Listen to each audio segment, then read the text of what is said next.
کہ تقدیر کیا ہے. اگر سب کچھ پہلے سے ہی لکھا لکھایا ہے تو ہم اپنے اعمال کے ذمہ دار کس طرح ہوئے؟ پھر اعمال کی جزا و سزا کیسی؟ پھر جنت و دوزخ کے کیا معنی؟ وضاحت فرمائیں. بھئی سچی بات یہ ہے کہ اس سوال نے ایک عرصے تک مجھے بھی ستائے رکھا، اور میں سوچتا رہا کہ اگر واقعی اللہ تعالیٰ نے پہلے سے ہی سب کچھ لکھ دیا ہے کہ میں اتنے بج کر اتنے منٹ میں بیٹھ کے یہاں پہ ایک لیکچر دوں گا، یہ تقریر کروں گا، اتنے بج کر اتنے منٹ پہ نماز پڑھوں گا، اتنے بج کے اتنے منٹ پہ فلاں کو گالی دوں گا، فلاں کو تھپڑ ماروں گا، یہ پہلے سے ایک میرا شیڈول مرتب ہے اللہ کے یہاں، لکھا لکھایا پروگرام چھپا چھپایا موجود ہے، میرے کیا قصور؟ تو لکھنے والے کا قصور ہے. بات تو خطرناک ہے نا. تقدیر کیا ہے؟ عربی میں اس کے لیے ایک لفظ لکھا جاتا ہے دینی کتابوں میں، علم اللہ السابق، اللہ کا علم جو پہلے سے اسے حاصل ہے. اللہ کو معلوم ہے کہ آج میں اتنے بج کر اتنے منٹ پہ اپنی مرضی سے، اپنے ارادے سے، اپنی آزادی فکر اور آزادی عمل پہ، عمل سے کام لیتے ہوئے یہ کام کروں گا. اب بھائی کام تو میں اپنی مرضی سے کر رہا ہوں، اپنی آزادی سے، اپنے ارادے سے کر رہا ہوں، لیکن اتنی سی بات تو مانو کہ اللہ تعالیٰ علام الغیوب ہے، علیم بذات الصدور ہے. مجھے اپنے بارے میں پتہ نہیں ہے کہ کل 10:10 پہ میں کیا کروں گا، اس کو پتہ ہے. مجھے اپنے بارے میں پتہ نہیں ہے کہ میں 10 سال کے بعد کہاں ہوں گا، کیا کر رہا ہوں گا، فلاں بج کے فلاں منٹ، اس کو پتہ ہے.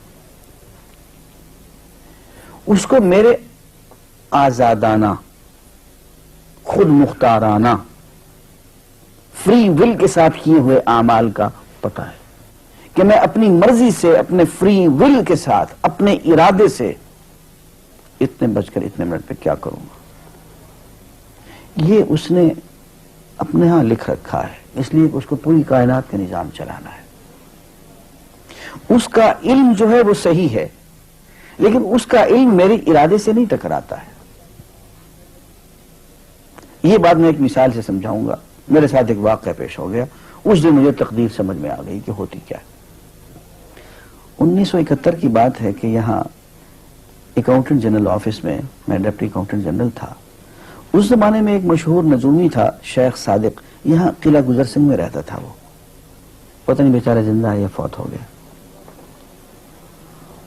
انہوں نے دروازہ کھولا، میرے کمرے میں آ گیا.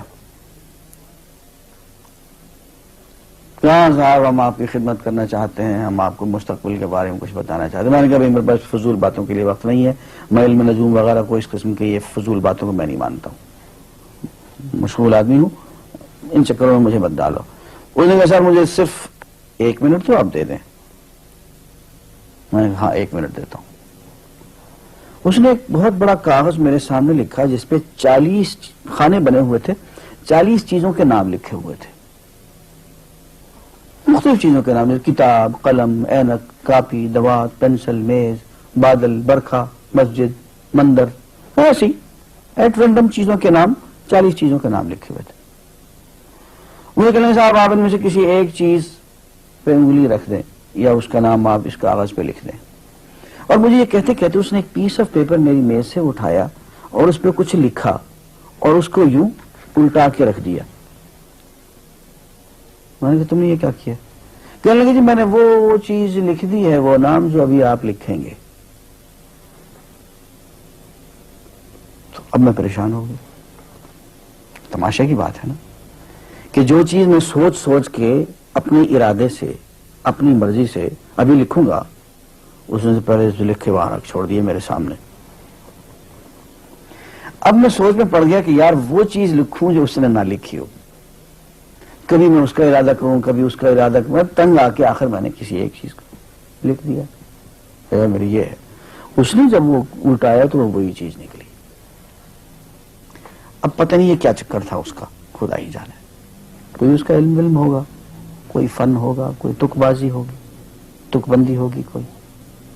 لیکن اس دن مجھے پتا چلا کہ یار اس کو جو کچھ میں نے لکھا ہے اپنے ارادے سے لکھا ہے، اپنی مرضی سے لکھا ہے، اس سے پابند ہو کے نہیں لکھا. کبھی اس پہ انگلی لگاتا تھا، کبھی اس پہ، کبھی اس پہ، آخر چن کے ایک لکھا میں نے. لیکن اس کا وقت کو پہلے سے پتا تھا کہ میں کیا لکھنے والا ہوں، اور اس نے پہلے سے وہاں لکھ کے رکھا ہوا تھا. میں نے کہا یار ایک محدود علم والا آدمی میرے آئندہ کے اعمال کو اپنے ہاں لکھ کے رکھ سکتا ہے. چن کے وہ عمل میں اپنی مرضی سے کر رہا ہوں، اپنے ارادے سے کر رہا ہوں، کوئی مجبوری نہیں ہے اس میں، لیکن وہ میری مرضی والا عمل، میرے اپنے ارادے سے کیا ہوا عمل، پوری آزادی کے ساتھ کیا ہوا عمل، اس نے پہلے سے اپنے یہاں لکھ کے رکھا ہوا. یار اگر یہ انسان کر سکتا ہے تو رحمان کیوں نہیں کر سکتا؟ اس نے میرے سارے اعمال جو میں آئندہ چل کے کرنے والا ہوں، وہ سارے کے سارے اعمال اس نے اپنے یہاں لکھ کے رکھے ہیں. اس کو انتظام کرنا ہے، میرے رزق کا انتظام بھی کرنا ہے، آگے میری زندگی، میری موت، میری قبر میں اکوموڈیشن کا پتہ نہیں کہاں کا میرے اس نے انتظامات کرنے ہیں.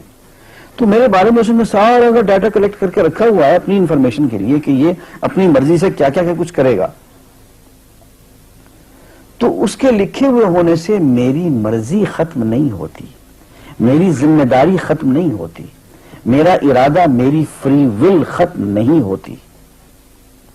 یہی وجہ ہے کہ ہم جو اعمال کرتے ہیں اس میں سے اللہ تعالیٰ اس کی کچھ ذمہ داری ہم پہ ضرور ہوتی ہے. کچھ کام اللہ تعالیٰ کا ایک نظام ہے، اس میں شاید ہماری ذمہ داری نہ ہو، وہاں جبر ہو. لیکن کچھ اعمال ایسے ہیں جن میں خالصتاً ہمیں آزادی حاصل ہے، ہمیں اختیار حاصل ہے، ہم ان کے ذمہ دار ہیں، ہمیں ان پہ جزا ملے گی، ہمیں ان پہ سزا ملے گی، اللہ تعالیٰ بچائے. اور جزا ملے گی تو جنت ہوگی، سزا ملے گی تو دوزخ ہوگی. لیکن آزادی عمل اور ارادہ ضرور ہے. یہ الگ بات ہے کہ اللہ تعالیٰ کو پہلے سے ہی معلوم ہے کہ ہم اپنے ارادے سے اور اپنی آزادی اور اپنی مرضی سے ہم آج اور کل اور پرسوں اور سال بھر کے بعد اور 10-20 سال کے بعد ہم کیا کیا کریں گے اس کے ہاں لکھا ہوا ہے. وَعِندَهُ عِلْمُ الْكِتَابِ، اس کے ہاں سب کچھ لکھا ہوا ہے. لیکن ہم جو کرتے ہیں اپنے ارادے سے کرتے ہیں اور اس کے ذمہ دار ہیں. وآخر دعوانا الحمدللہ رب العالمین.